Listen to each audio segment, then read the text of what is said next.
아브라함과 하나님과 맺는 아주 유명한 언약 계약이죠. 이 횃불 계약이라고 해서 15장 전체를 다 보면 좋은데 양이 많아서 못 읽었습니다만 제가 15장 전체를 좀 같이 설명하면서 같이 말씀을 나누기를 원합니다. 이번 주는 제가 특별히 말씀을 준비한 게 아니고 이번 주에 제가 샘과 숙제가 있어가지고 연구를 막 이렇게 하다가 이제 이게 1월 2월 달에 나오는 샘과의 창세기가 나가게 되는데 거기에 이제 15장에 있는 15장을 제가 이제 맡아서 이제 하게 됐습니다. 그래서 연구를 하다가 제가 사실은 참 좋아하는 그러한 장이기도 하고 참 하나님의 사랑에 대해서 놀랍게 발견한 그러한 장이기도 하고 또 연구하다가 참 말씀을 나눴으면 좋겠다 하는 그런 마음이 들어서 오늘 이 말씀을 들고 이 자리에 섰습니다.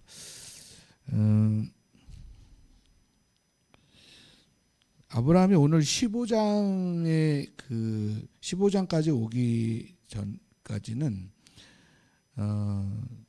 하나님의 약속을 받고 그래서 갈대아 우르를 나와서 내가 너에게 약속한 땅을 주고 그리고 내 자손, 내 민족을 이루게 하겠다라고 하는 그 약속을 받죠. 그리고 나서 여러 가지 사건들이 막 생겨요. 그리고 바로 전장에는 이제 롯을 구하는 그러한 사건 속에서 그 연합군을 이기면서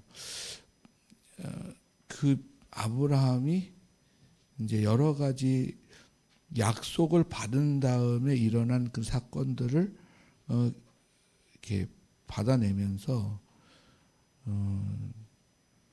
시간도 많이 걸리고 그리고 하나님의 증거에 대한 그런 부분들도 좀 희미해졌어요.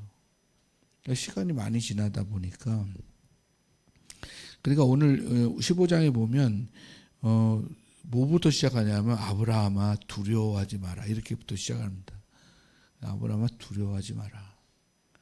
무엇 때문에 두려워하지 말라느냐면 아까도 설명했지만 전쟁이 끝나고 승리는 했지만 그들이 연합군으로 다시 우리를 공격하면 어떨까 하는 그러한 걱정이기도 하고 제 생각에는 이제 흐름 속에서는 그런데 제 생각에는 이 아브라함이 이제 하나님의 약속을 받은 지 오래되었는데 아들이 아직 후사가 없는 아니 민족을 이루겠다 이스라엘의 그 거대한 민족을 이루겠다고 약속한 했음에도 불구하고 아들이 없는 거예요. 후사가 없는 거예요.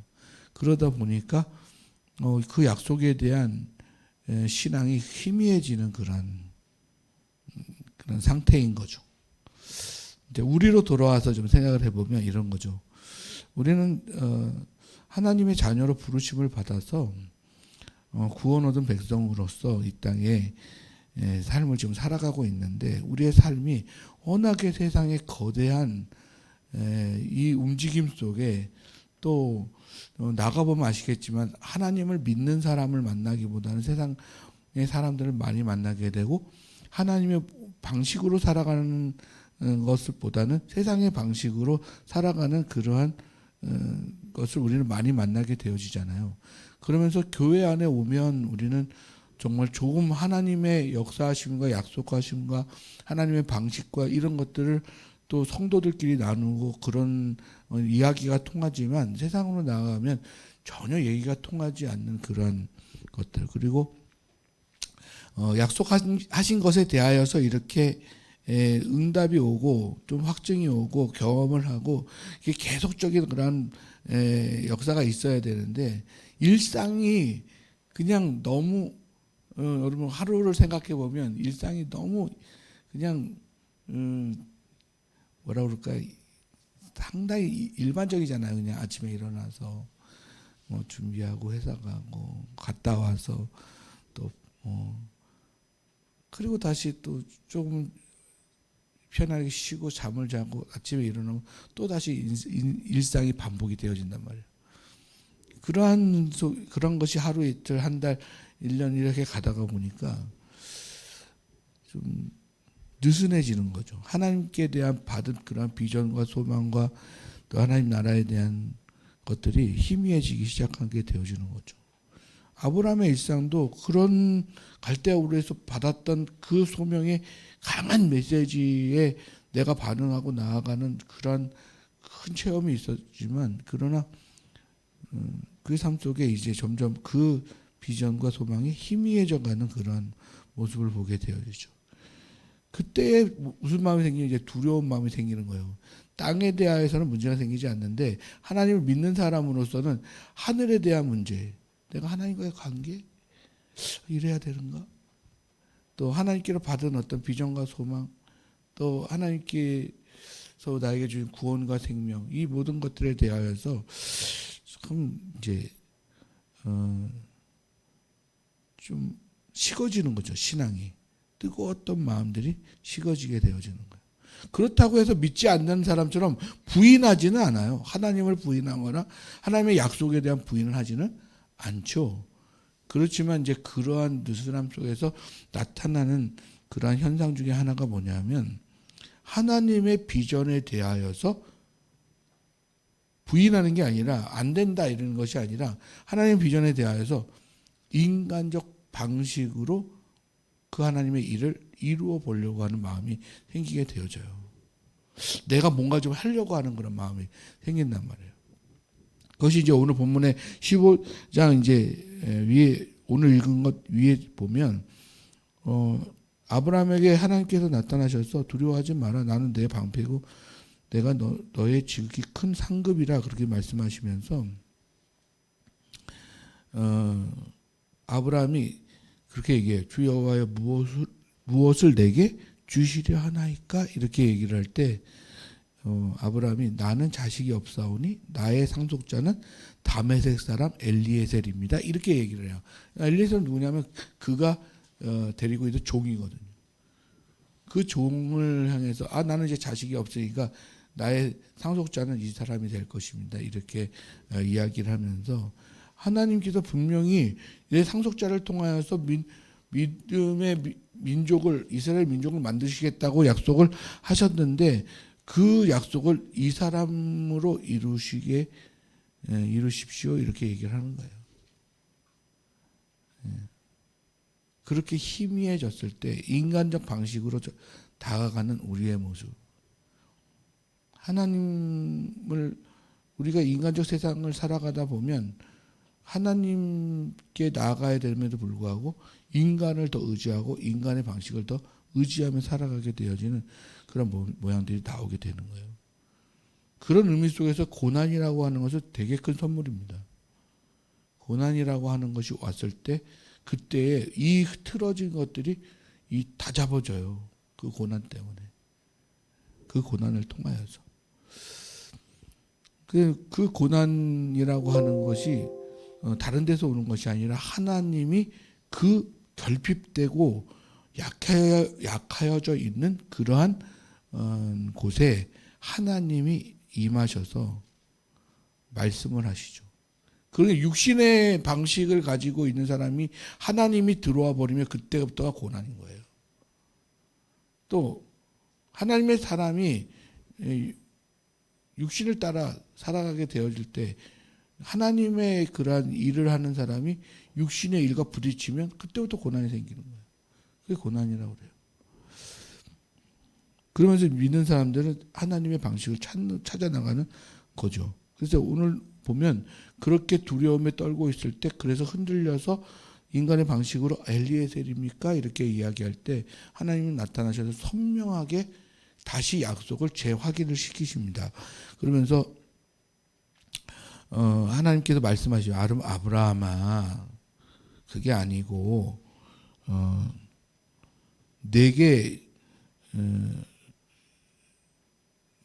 내게서 난 자, 내 몸에서 날짜가 내 상속자가 될 것이다. 이렇게 얘기해요. 내 몸에서 날자. 엘리에셀 아니죠.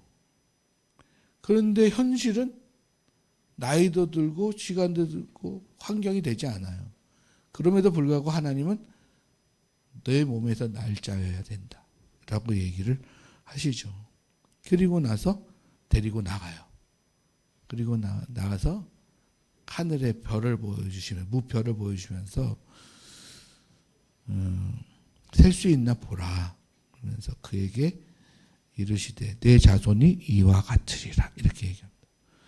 자, 하나님이 오시면 내 방식이 깨져요.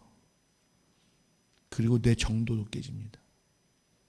지금 당장 애가 하나를 낳아서 그런 민족을 이룰 수 있을까? 이스라엘 민족을 이룰 수 있을까? 라고 얘기하지만 하나님은 무별을 보여주면서 이 별과 같이 너희의 자손이 무수히 많을 것이다. 하나님의 정도를 아브라함에게 너의 정도라고 이야기를 해주시죠. 그때 필요한 게 뭡니까? 믿음입니다. 그러면서 이 부인되지 아니하고 희미해져 있었던 아브라함에게 하나님이 나타나서 선명하게 말씀해 주실 때 아브라함은 그것을 믿음으로 받죠. 그래서 오늘 6절에 보면 아브라함이 여호와를 믿으니 여호와께서 이를 그의 의로 여기셨다. 그걸 믿었는데 그것을 의로 여기셨다는 거예요. 어떤 행위를 한 것이 아니라 방식으로 내 자손을 만들기 위해서 뭐 수다한 방식으로 뭘 만들어 가지고 그 민족을 이루려고 했던 것이 아니라 하나님의 약속을 믿는. 그랬더니 그 믿음이 하나님의 의가 되셨다라고 여겨주셨다라는 거죠. 그러면서 다시 한번 확인해 주시는 것은 내가 너를 갈대아 우르에서 이끌어낸 이유. 그래서 나는 이 땅을 내게 주어 소유를 삼게 하려고 너를 갈대아 우르에서 끌어냈다. 이렇게 얘기해요. 자, 처음에는 민족에 대한 것을 확인해 주시고 두 번째는 땅에 대한 걸 확인해 주시죠. 그러면서 희미해졌던 아브라함의 생각이 선명하게 너를 갈대아 우르에서 내가 끌어낸 이유는 이 땅을 너에게 소유로 주기 위함이야 라고 분명하게 말씀을 하면서 아브라함이 처음 만난 그때 받았던 사명을 다시 재확인을 합니다. 그래서 항상 우리가 말씀 안에 늘 서 있고 말씀을 주야로 묵상하고 또 그걸 마음판에 새기고 성경에 계속 그렇게 이야기하는 것은 그 말씀이 우리 가운데 있어서 하나님이 가운데 계셔서 우리에게 하나님의 계심이 나타나심이 선명하게 있어야 그래야 세상의 거센 오늘 찬양도 했지만 거센 풍파와 뭐 거대한 그런 세상이 공격해 올 때에도 또 우리를 유혹해 올 때에도 우리를 흐릿하는 세상의 메시지로 말할 때에도 선명한 하나님의 말씀으로 이겨낼 수 있게 되어진다라고 하는 거예요. 그래서 다시 한번 아브라함이 그 신앙을 다졌습니다. 다졌고 이제 오늘 본문으로 돌아가서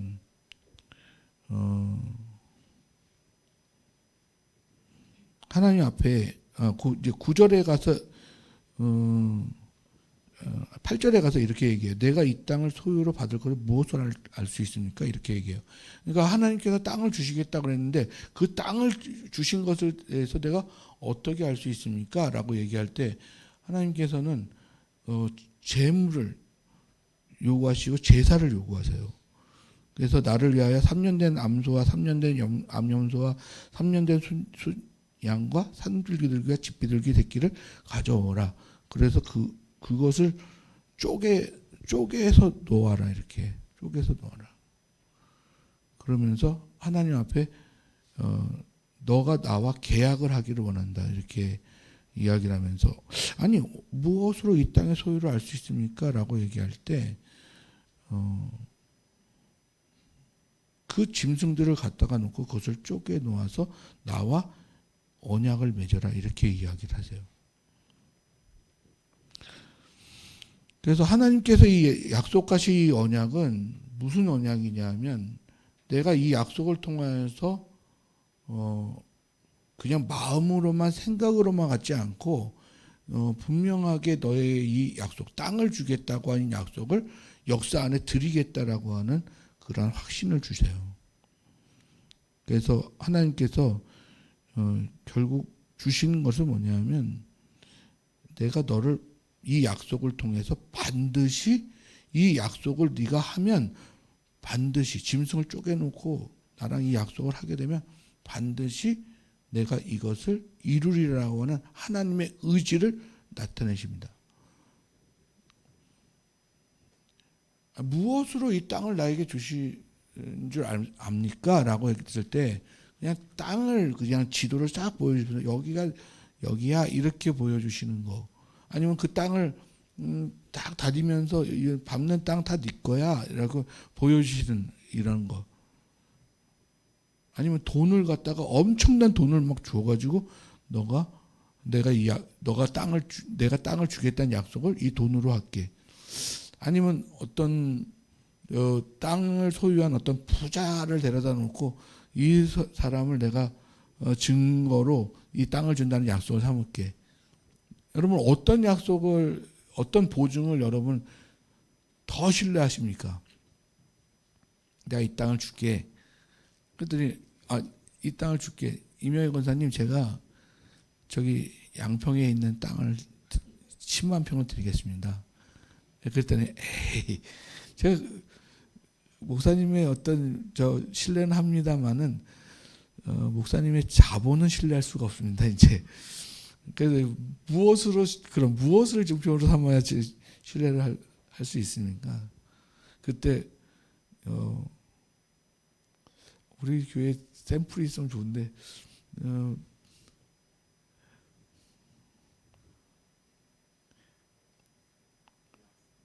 누구 부자가 생각이 안 나네.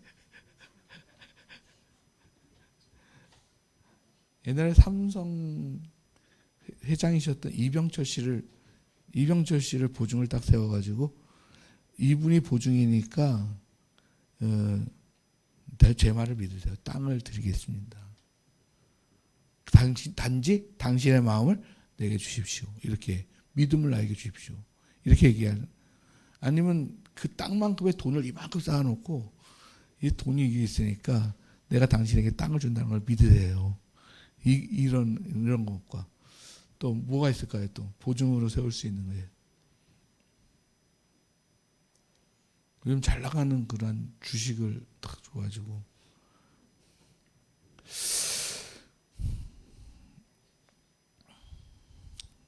되게 믿을만하지 않습니까? 자본과 어떤. 근데 하나님은 그 땅에 대한 약속을 뭐라고 얘기하냐면 이 계약으로 세운 이 약속, 너와 나와의 이 약속을 내가 너에게 주어서 내 의지가 보증이 되겠다. 내 의지. 내가 이 땅을 너에게 주겠다라고 하는 내 의지를 걸고 내가 너 땅을 주겠다라고 하는 너에게 무엇을 할 수 있습니까? 그거 내 의지로 알아라. 이렇게 얘기하는. 내 의지로 알아라. 박영규 목사의 의지로 알아라. 그럼 안 믿죠. 네? 그러나 하나님의 의지로 그 땅을 줄 것을 알아라. 그래서 이 언약을 준비해라. 이렇게 얘기하는 거예요. 하나님의 의지만큼 더 확실한 증표는 없죠. 믿는 사람들에게 있어서의 증표는 하나님의 의지의 증표가 가장 큰 겁니다.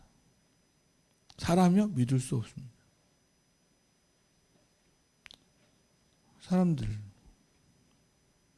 아무리 돈이 많아도 그 돈이 자기 자신을 중심으로 되어진 그런 자본은 믿을 수가 없어요.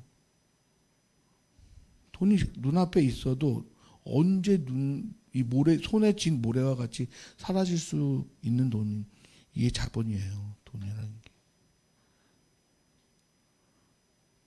그것을 의지하고 믿는다면 우리 믿음의 사람들은 곧 좌절하고 실망할 수밖에 없습니다. 절대 사람이나 물질을 믿지 마세요. 그 믿는 사람들은 그 보증을, 그 증표를 하나님의 의지를 두는 것을 가장 으뜸으로 두시면 실패하지 않습니다. 그러면서 이제 오늘 본문에 말씀이 나와요. 그래서 뭐가 나오냐면 이제 그 해가 질 때에 아브라함에게 깊은 잠이 임하게 되어지고, 그리고 큰 흑암과 두려움이 그에게 임하였더라, 이렇게 나오죠. 그것은 이제 언약을 하면 원래 이게 이제 고대 근동에서의 언약 방식이에요. 고대 근동의 왕들이 언약을 맺을 때 이 계약을 세워요. 근데 이게 동등한 계약이 아니고 특히 이제 어느 나라를 식민지화 시켰을 때 어느 나라와 전쟁에서 승리한 왕이 그 왕과 같이 언약을 맺는 거예요. 내가 너희를 보호해주고 또 너는 우리와 평화를 유지하자. 그렇지 않으면 이 짐승과 같이 이 계약을 어기면 짐승과 같이 쪼갤 것이다, 이렇게 얘기를 하는 거예요. 그래서 오히려 이 계약을 하는 것은 승리한 왕이 패배한 왕과 같이 쪼개진 곳을 걸어가게 되어지면서 세운 언약이에요. 그렇기 때문에 이것을 이행하는 주체는 승리한 왕이에요. 그래서 아브라함과 하나님과 이 언약을 맺잖아요. 그런데 이 패배한 왕은 믿을 수가 없어요. 그렇기 때문에 승리한 왕의 권력을 가지고 힘을 가진 사람이 주체가 돼서 이것을 이행할 때 실패가 적은 거죠. 근데 이제 하나님이 이 계약을 맺게 하는 것은 완전하신 하나님과 불완전한 인간의 계약을 맺는 거예요. 어떤 언약을 맺는다고요? 내가 너로 민족을 이루고 새 나라를 이루겠다라고 하는, 너를 통해서 이루게 하겠다라고 하는 이 보증을 이 언약으로 하겠다라고 하는 거예요. 그런데 이제 제가 좋아하는 장면이 뭐냐면 아브라함에게 깊은 잠이 임하더라. 이 장면은 제가 상당히 놀라운 사건이고 큰 은혜의 사건이라고 제가 봐요. 이거는 이게 연구하다 보니까 뭐가 나오냐, 아담이 하와를 만들 때 아담을 잠재우시고 그의 갈비뼈를 취하여서 뼈 중에 뼈에 살 중에 살인 그 아담의 인격을, 또 아담의 속성을 끄집어내서 하와를 만들어내는 과정 속에 나타난 그러한 수면의 상태.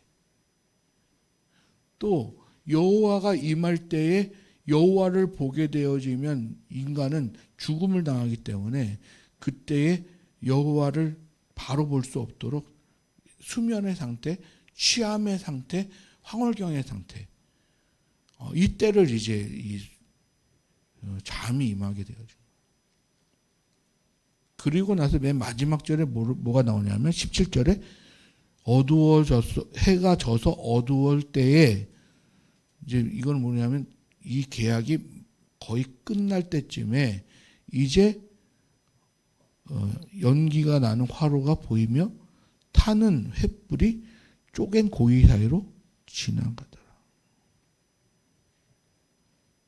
쪼갠 고기 사이로 횃불이 지나가다. 원래 계약은 어떻게 가야 되냐면 하나님과 아브라함이 같이 손잡고 거길 지나가야 되는 거예요. 그런데 아브라함에게 잠을 재우시고 하나님은 홀로 그 횃불 사이를 싹 지나가신다는 거예요. 저는 이 사건이 정말 하나님의 우리를 얼마나 사랑하시는지, 또 당신의 의지가, 지키려고 하는 의지가 얼마나 완전하시고 또 강하신지에 대한 그러한 표현의 장면이라고 저는 생각이 돼요. 쌍방 계약인데 아브라함이 중간에 그 계약을 인간의 연약함 때문에, 죄성 때문에 깨트려 버리면 그 계약이 파기가 되어져 버리죠. 그럼 그 약속이 이루어지지 않는단 말이에요. 내가 너를 구원하리라, 예수 그리스도를 통하여서 너희를 구원하겠다. 그를 주로 시인하고 영접하면 구원을 얻겠다. 메시아로 예수 그리스도를 보내주심에 대한 사건을 하나님의 의지로 두셔서 여러분을 예수 그리스도를 통하여서 구원을 얻게 하셨단 말이에요. 근데 이 구원을 얻게 하시는 이 하나님의 의지가 얼마나 강하신지, 그 구원의 의지는 인간의 불완전한 죄성과 변화무쌍한 인간의 그런 마음의 그 의지를 두지 않고 하나님 자신에게 의지를 두셨다는 거예요. 왜 아들 독생자를 보내셨느냐라고 할 때, 아들을 독생자라고 하는 뜻은 하나님과 동일한 하나님이신, 하나님과 동일한 속성을 가진 유일한 인간이라고 하는 것에 독생자라는 의미가 있는 거예요. 그래서 하나님이 약속을 거는데 결국 자신에게 약속을 걸어서 하나님인 자신, 조금도 실수가 없으신, 조금도 변함이 없으신, 전능하시고 완전하신 그 하나님이 자신에게 약속을 거셔서 당신이 지키겠다는 의지를 100%로 만드는 거예요. 혼자 걸으셔서 그 횃불 언약을 내가 꼭 지키겠다, 나에게 걸어서 이 약속을 하나님인 전능한 완전한 나 하나님에게 내가 약속을 걸어서 이 약속 꼭 지키겠다라는 약속, 그것을 내가 너에게 나타내 보이겠다라는 거예요. 여러분에게 대한 구원도 마찬가지예요. 여러분을 사랑하지 않으면 안 되게끔, 여러분을 구원하지 않으면 안 되게끔 자신을 거신 거예요. 기독교의 사랑입니다. 그게 아가페 사랑입니다. 우리는 그 사랑으로 하나님께서 우리를 위해서 자신의 그 사랑을 확증하실 때 아들 예수를 보내주신 거예요. 일방적인 편무계약입니다마는 그 편무계약 안에는 하나님의 강한 의지, 우리에 대한 강한 사랑이 있는 것이라는 거예요. 그런 다음에 이 계약이 그렇게 해서 완성이 됐어요. 그리고 나서 18절부터는 그날의 여호와께서 아브라함과 더불어 언약을 세워 이르셨다, 이렇게 얘기하시면서 내가 이 땅을 애굽 강에서부터 큰 강 유브라데까지 내 자손에게 주노라, 이렇게 얘기를 해요. 이게 단순하게 이거 뭐지? 언약 이후의 사건은, 자, 먼저는 창세기 그 앞절에 보면 12장이나 13장에 가면 내가 이 땅을 내 자손에게 주리라고 하는 약속이 있어요. 미래형인 약속. 주리라, 줄 거야, 이렇게 약속했던 것이 오늘 이 언약이 끝나자마자 하나님의 의지가 거기에 딱 굳히신 그 약속이 끝나자마자 오늘 내 자손에게 주겠다라고 하는 이 말은 내가 주었다라고 하는 완료태를 씁니다. 줄 것이야 라고 하는 미래형이 이제 주었다라고 하는 그 완료태로가 되어지면서 그때는 뭘 요구하냐면 그러니 믿어라. 내가 주었으니 믿어라. 그 전에는 줄 거야. 알았지? 그 따라가다가 이 언약이 끝난 다음에는 주었다. 그러니 믿어라. 우리에게 그리스도를 주심으로 구원을 우리가 믿음이라고 하는 것을 약속을 우리가 체결한 다음부터는 이미 하나님 나라는 완성이 되어진 것이고 그 구원은 완성이 되어진 것.